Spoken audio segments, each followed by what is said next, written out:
Iniciaremos con la definición del sistema operativo, donde decimos que el sistema operativo es un programa o conjunto de programas, es decir, que el sistema operativo trabaja conjuntamente mediante servicios. Cada servicio se comunica independientemente para lograr los objetivos del sistema operativo, como pueden ser la transmisión de datos, gestión de memoria y toda la cuestión de gestión de recursos.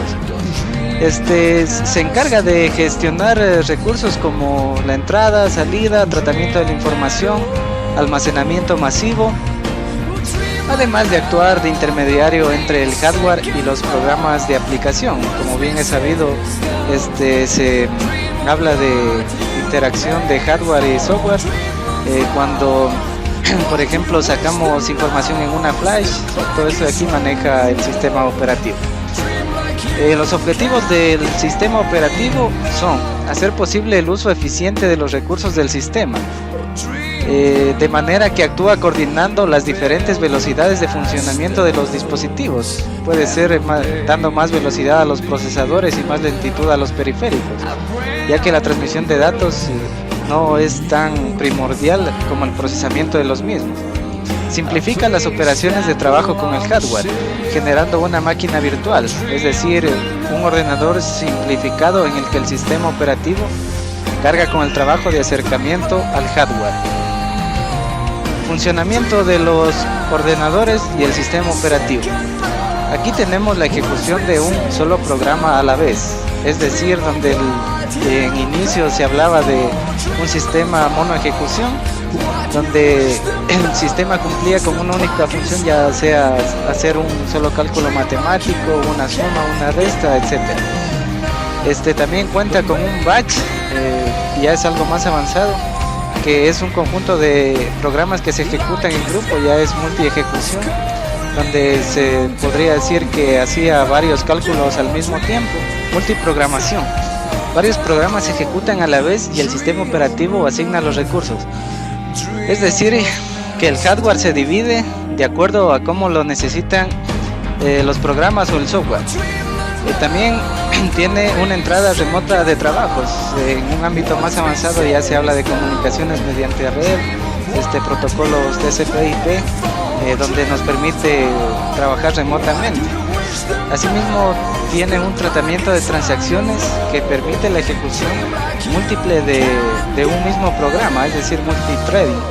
Esto quiere decir que cuando se programa procesos que puedan actuar independientemente de lo que hace el otro, es decir, se ejecutan de forma asíncrona o asíncrona de acuerdo a cómo lo desarrolla el programador. Asimismo, también en sistemas operativos más avanzados se habla de un multiacceso, es decir, varios usuarios actuando de forma concurrente, como podrán darse cuenta en sistemas operativos actuales como es Windows, Ubuntu, Linux y todas sus distribuciones. Se puede generar una cantidad de usuarios conforme se requiera. De tiempo real, los ordenadores pueden interactuar con otros equipos. También se habla de trabajar en tiempo real, ya que los programas para ejecutar cálculos, todo eso, trabajan en el tiempo en el que se los necesita y no retrasándolos con fecha determinada. Asimismo, hay asignación de tiempo a la CPU, donde se planifican las diversas actividades. Aquí podríamos hablar de las interrupciones, donde los programas terminan de acuerdo a ciertas interrupciones, ya sean programadas, entre otras. Control de recursos. Asignar recursos de forma racional. División de la memoria del ordenador entre los programas. Controlar las colas de entrada y salida. Es decir, que el sistema operativo se encarga de toda la gestión de hardware, como puede ser el tamaño que se ocupa en cada programa dentro de la memoria RAM, así como liberar ese espacio. Control de entrada-salida. Cada vez que se conecta a un dispositivo podemos darnos cuenta de cómo trabaja esto. Si conectamos dos memorias USB, se divide el tiempo de transferencia entre las dos, ya que el procesador ya cuenta con un módulo de entrada-salida que hace esto. Una desventaja es que es más lento la velocidad de entrada y salida que la velocidad de procesamiento. Control de errores y protección. Informar las situaciones anómalas.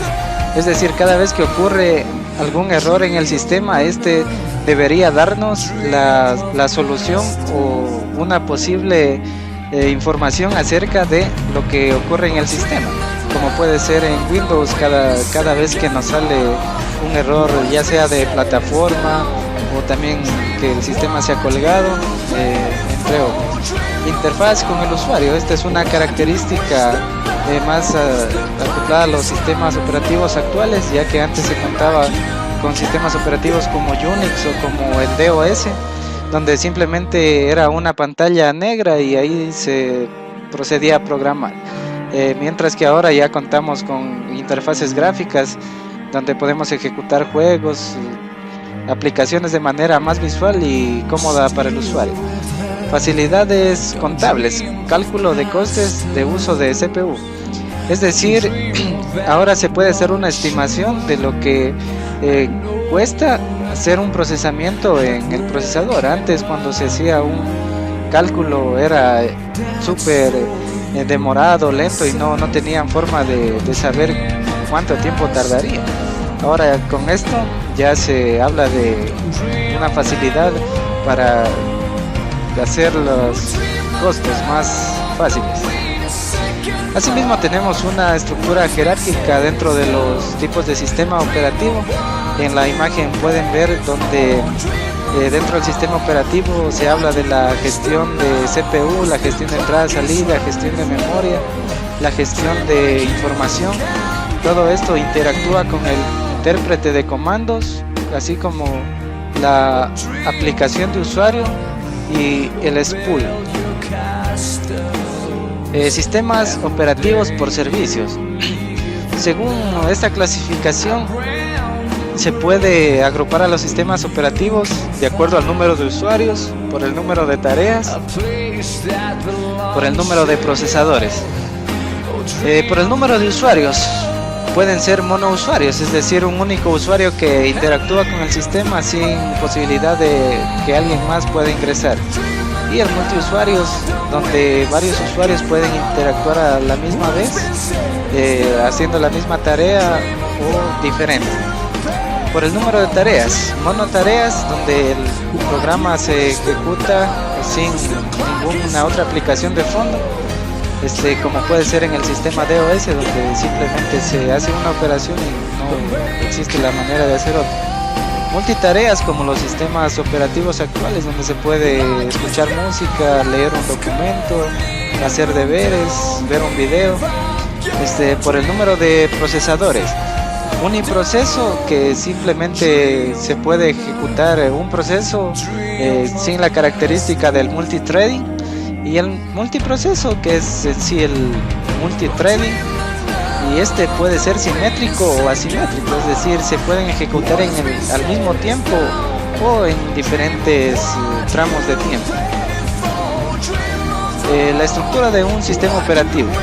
Dentro del sistema operativo, como ustedes ya sabrán, existe un núcleo, es decir, el kernel, lo que controla definitivamente o totalmente el hardware, la gestión de memoria, que igual se ocupa el kernel, pero es un tema que trataremos individual, ya que forma parte de la memoria RAM, o es lo principal de la memoria RAM. Así también tenemos un control o un módulo de entrada-salida que se encarga de la transferencia a los periféricos de entrada y salida, gestión de dispositivos de almacenamiento masivo, lo que gestiona los discos duros que dispongamos en la máquina, la asignación de recursos y planificación, cómo se dividen los recursos hardware para los recursos software. Asimismo, la protección, y también hablaremos de la interfaz de usuario. Núcleo. Descansa directamente sobre el hardware y proporciona una serie de servicios a las capas superiores del sistema. Sus tareas principales son el manejo de interrupciones, la asignación de trabajo al procesador, y proporciona una vía de comunicación entre los diferentes programas. Manejo de interrupciones. Aquí podríamos hablar algo de lenguaje ensamblador, donde donde esto es la utilización de un lenguaje de programación a bajo nivel, donde se maneja componentes directamente hardware. Así podemos hacer interrupciones para el software, es decir, gestionar que un programa termine más pronto, gestionar los recursos que se van a ser utilizados. La asignación de trabajo al procesador, es decir, todo lo que ingresa a la cola para que el procesador pueda procesar la información, y proporcionar una vía de comunicación entre los diferentes programas para ya sea trabajar con multithreading o simplemente con un solo proceso. Manejo de interrupciones. Cuando el hardware detecta una interrupción, el control se transfiere a este módulo, el cual analiza el carácter de la interrupción y toma las acciones apropiadas, como pueden ser transferir el control a otro módulo del sistema operativo, iniciar otro programa, continuar la ejecución del programa interrumpido. Aquí podemos observar un gráfico sobre interrupciones, donde existe un controlador de interrupciones que es el encargado de gestionar los procesos que ejecutará el CPU, es decir, cada proceso entrante que puede pertenecer a los dispositivos de entrada-salida, envía una señal de entrada que será ejecutada cuando el procesador esté libre, de aquí que las interrupciones pueden ser programadas, de hardware, de software y de programa. La asignación de trabajo al procesador y comunicación entre programas. El núcleo transfiere el control al programa que el planificador ha determinado para que sea el próximo en ejecutarse. La comunicación entre programas se logra manteniendo una cola de mensajes en espera para cada uno de los programas activos. El núcleo recibe los mensajes y los va almacenando en la cola apropiada al destino en cuestión, para distribuirlos cuando el programa destino se active. Como resumen general del núcleo o kernel podemos decir que es el que controla todos los recursos hardware del ordenador, y las interacciones que realiza con las distintas aplicaciones dentro del sistema operativo, todo esto a través de una biblioteca de funciones propia de cada sistema operativo. Se puede interactuar con el kernel mediante shell o consolas, aunque esto es para usuarios más avanzados. Entre las funciones del sistema operativo está la gestión de memoria. En memoria principal no pueden cargarse todos los programas que contiene un computador. Por esto el módulo de gestión de memoria asigna ciertas porciones de la memoria principal a programas que requieren ejecutarse en ese momento. El resto de programas y datos se mantienen en los dispositivos del almacenamiento masivo. Una forma común de gestión de memoria es la creación de una memoria virtual. Este es un concepto que le permite al software utilizar más memoria principal de la que realmente posee. Esto lo hace tomando una parte del disco duro y pasando ahí porciones de RAM que no esté utilizando en un determinado momento. Es por esto que a veces el sistema se comporta de una manera más lenta en algunas situaciones, porque cuando requiere datos y no se encuentran en memoria principal, tiene que leerlos del disco duro y su lectura es mucho más lenta. Esto es por la jerarquía del almacenamiento. Tenemos un gráfico sobre la organización jerárquica de los dispositivos de almacenamiento. Su jerarquía se da conforme a la cercanía que se encuentran estos del procesador. Tenemos el banco de registros, los cachés de primer y segundo nivel, la memoria principal, la memoria secundaria. Mientras más cerca estén del procesador, van a tener una mayor capacidad, lo que les permite una mayor velocidad, o sea que su lectura va a ser mucho más rápida. Igualmente el coste por bit aumenta. El tamaño de los programas está limitado a la cantidad de principal, pero podemos superar este límite con el descubrimiento. Tenemos un ejemplo. En memoria principal se carga un programa por secciones. Ya cuando una sección ya no se utiliza en memoria principal, descarta esta sección. Y esta porción de memoria que quedó libre se utiliza para cargar la siguiente sección del programa. que se requiere en ese momento. Ya para realizar múltiples procesos, el sistema requiere dividir la memoria entre las tareas que va a realizar. Para la división de memoria existen 3 técnicas. La primera es la paginación. Esta técnica divide el espacio de memoria en secciones físicas iguales. Estas secciones son llamados los marcos de páginas. Y los programas se dividen en unidades lógicas. Estas unidades lógicas son las que se llaman páginas. Ya, estas páginas van a estar del mismo tamaño que los marcos de páginas, por lo que se puede cargar una página de información en cualquier marco de página. Para llevar un control de esto, se requiere en memoria principal una tabla de páginas. Una tabla de páginas es el resultado del número de marco correspondiente a cada página. Es por esto que cada página tiene un número que sirve como índice para la tabla de páginas. La siguiente técnica es la segmentación. En la segmentación se divide la memoria en segmentos de longitud variable. La longitud de estos segmentos depende de los programas, del tamaño de los segmentos de los programas. La estructura de un programa refleja su división lógica. Es por esto que se agrupa lógicamente la información del programa en bloques de tamaño variable. Y estos bloques son los segmentos. Un segmento puede ser una subrutina, un arreglo, etc. La siguiente técnica es la segmentación final. Es una combinación de las dos técnicas anteriores. Ya que aquí cada segmento puede ser descrito por su propia tabla de páginas. Los segmentos son múltiplos de páginas en tamaño. Y aquí no es necesario que todas las páginas se encuentren en memoria principal a la vez. Igualmente, las páginas de un mismo segmento, aunque se encuentran contiguas en memoria virtual, no tienen que estarlo necesariamente en la memoria real. Algo más de lo que se encarga el sistema operativo es el control de entrada y salida de datos. Aquí trata los problemas derivados de las diferentes velocidades de funcionamiento de los dispositivos, ya que normalmente los dispositivos externos son mucho más lentos que el CPU de un computador. En las salidas es frecuente la utilización de spoolers. Un spooler es una cola donde se guardan los datos de salida hasta que el dispositivo esté en capacidad de recibirlos.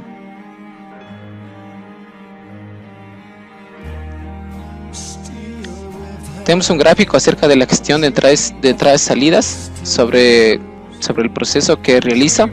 Cuando un proceso requiere información, es la petición al software de entrada y salida de datos. Es a su vez la petición al software de periférico. Al control de interrupciones y finalmente al hardware. Y sigue la misma secuencia para enviar la información al proceso que está ejecutando. Tenemos también la gestión de dispositivos de almacenamiento masivo. Los datos y programas de un dispositivo de almacenamiento masivo se mantienen en ficheros. El sistema operativo tiene que supervisar la creación, actualización y eliminación de estos ficheros. El sistema operativo mantiene un directorio con todos los ficheros que existen en el sistema en cada momento. Existen condiciones esenciales para el almacenamiento de información a largo plazo. Debe ser posible almacenar una cantidad muy grande de información. Esta información debe sobrevivir a la conclusión del proceso que le está utilizando. Y debe ser posible que varios procesos tengan acceso concurrente a la información. La solución para esto es el almacenamiento de información en discos o puede ser otros medios externos en unidades llamadas archivos. Estos archivos deben ser persistentes, deben existir aún después de haberlos manipulado. Los archivos son una colección de datos con nombre y pueden ser manipulados como una unidad. Pueden ser manipulados por operaciones como abrir, cerrar, eliminar, crear, Y los elementos de los datos individuales dentro de un archivo también pueden ser manipulados. Estos se manipulan con acciones de lectura, escritura, inserción, eliminación.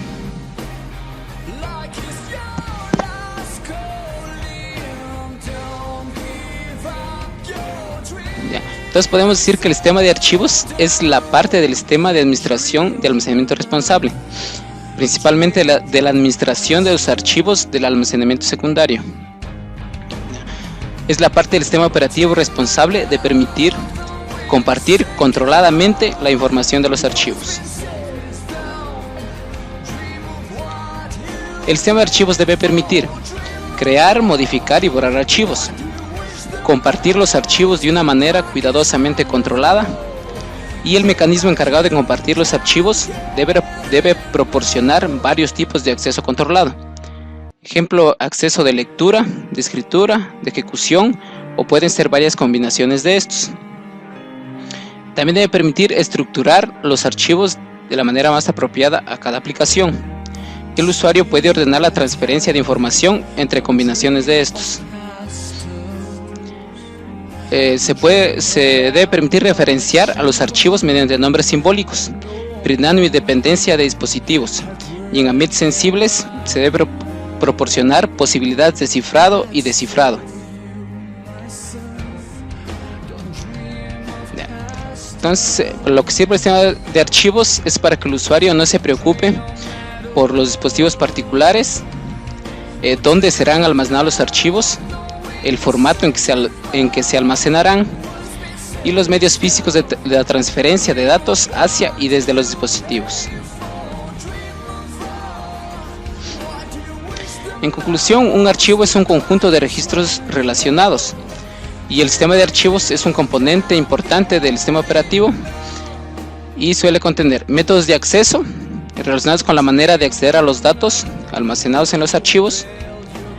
Administración de archivos se refiere a la provisión de mecanismos para que los archivos sean almacenados, referenciados, compartidos y asegurados. Administración del almacenamiento auxiliar. Esto es para la asignación de espacio a los archivos en los dispositivos de almacenamiento secundario. Integridad del archivo. Esto garantiza la integridad de la información que se guarda. Un sistema de archivos está relacionado con la administración del espacio del almacenamiento secundario, fundamentalmente con el almacenamiento en el disco duro. Se organizan de la siguiente manera. Se utiliza una raíz para indicar en qué parte del disco comienza el directorio. El directorio raíz apunta a las direcciones de usuarios. El directorio de usuario contiene una entrada para cada uno de los archivos.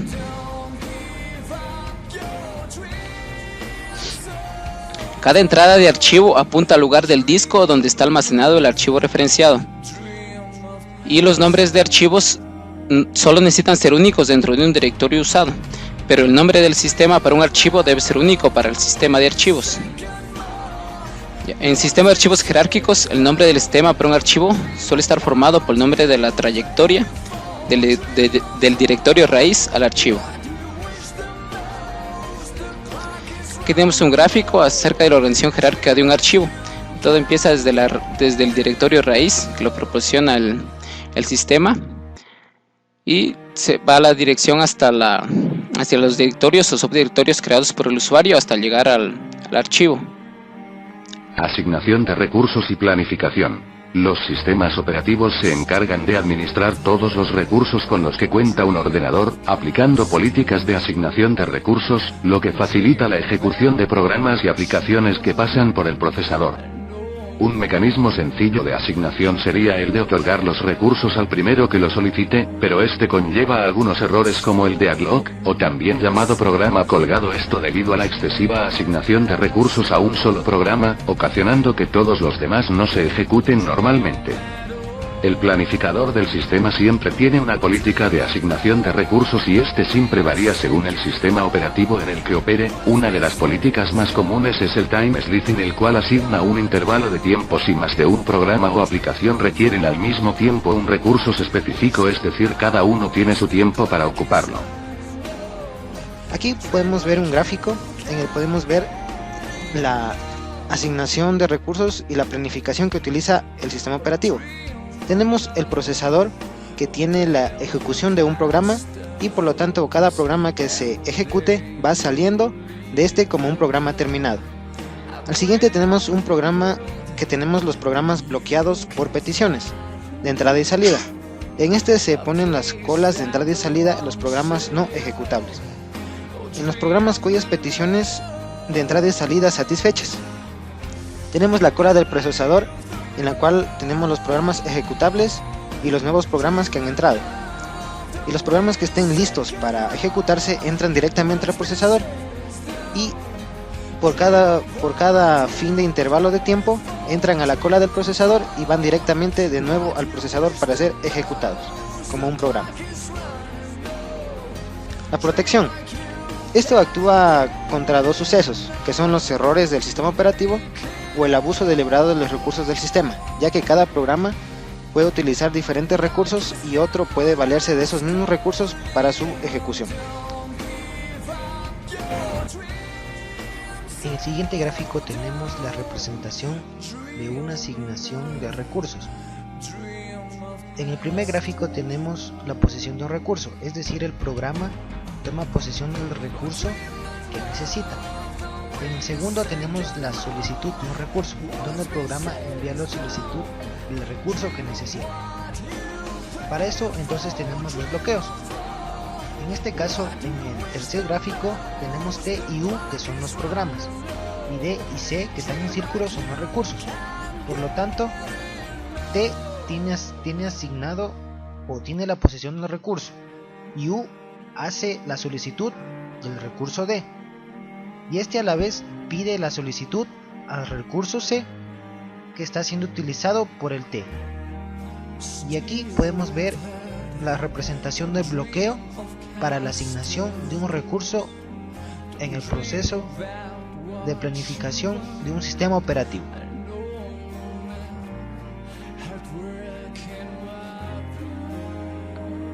Aquí podemos ver la interfaz de usuario que utiliza cada sistema operativo. Tenemos la interfaz de comandos, como ya la conocemos, una consola. Podemos ver una pantalla negra donde podemos ver todos los comandos, lo cual podemos utilizar todos los recursos de la computadora. Pero en estos tiempos podemos utilizar lo que es la interfaz gráfica de cualquier sistema operativo, que todas ya cuentan con que da más facilidad al usuario final para que pueda hacer las cosas más rápidas y seguras sin que tenga que aprender ningún lenguaje de máquina. Tenemos el MS2, desarrollado en 1979, la MS2, IBM, Bill Gates y Microsoft, que es el procesador de comandos. Tenemos la interfaz de usuario, la gestión del sistema de interrupciones, trata con los errores y ejecuta los comandos internos del MS2. Aquí tenemos un pequeño del usuario, una pequeña jerarquía, lo que es el procesador de comandos. Ya tenemos el sistema de transferencia de caracteres, el sistema de ficheros, que tenemos los programas de aplicación dentro del sistema de ficheros, las utilidades. El sistema de ficheros entra lo que es la BIOS, en el sistema de transferencia de caracteres, controladores de dispositivos, y esto entra al firmware, y por lo tanto todo esto va a controlar lo que es todo el hardware de cualquier computadora. El MS2 también tiene gestión de almacenamiento masivo, que en este caso utiliza la gestión de ficheros del ordenador, el sistema de directorios. Tenemos aquí el directorio raíz, cada uno con su fichero, su directorio. Cada directorio tiene un fichero y directorios a la vez.